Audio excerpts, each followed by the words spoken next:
In today's video, I'm going to teach you how to add tax on Squarespace. By the end, you'll know exactly where the tax settings live, how to choose between manual and automatic tax calculation, and how to set the rules for when and where those taxes apply, so your checkout is compliant and clear. Start by opening your site editor and looking to the lower left corner of the screen.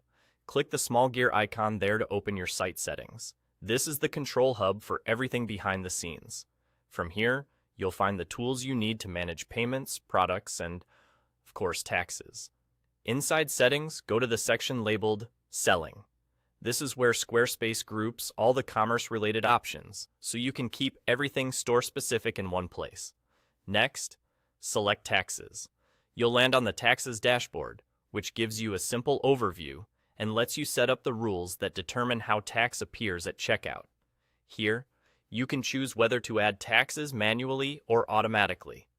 Manual tax is ideal if you already know the exact rates you need to charge, or if you operate in a location with very specific rules you want to control yourself. You'll enter the rates you're responsible for and keep them updated over time. Automatic tax is designed to calculate rates for you in supported regions, reducing the need for frequent updates. It's great if you prefer a set-it-and-monitor approach and want Squarespace to do the heavy lifting.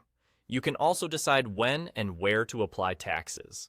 Where usually means the geographic locations where you're required to collect tax, such as certain countries, states, provinces, or regions.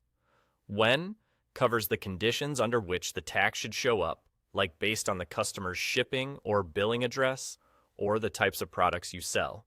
Use these options to reflect your real obligations, whether you sell to a single city or across multiple regions with different rules. Finally, add your tax details.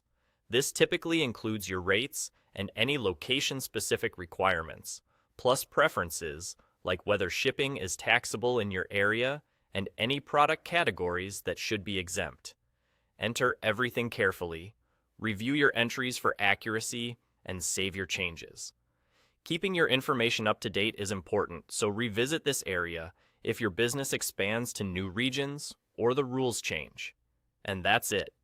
You clicked the gear icon, went to Selling, opened Taxes, chose Manual or Automatic, set when and where taxes apply, and entered your details. You're ready to charge tax correctly at checkout.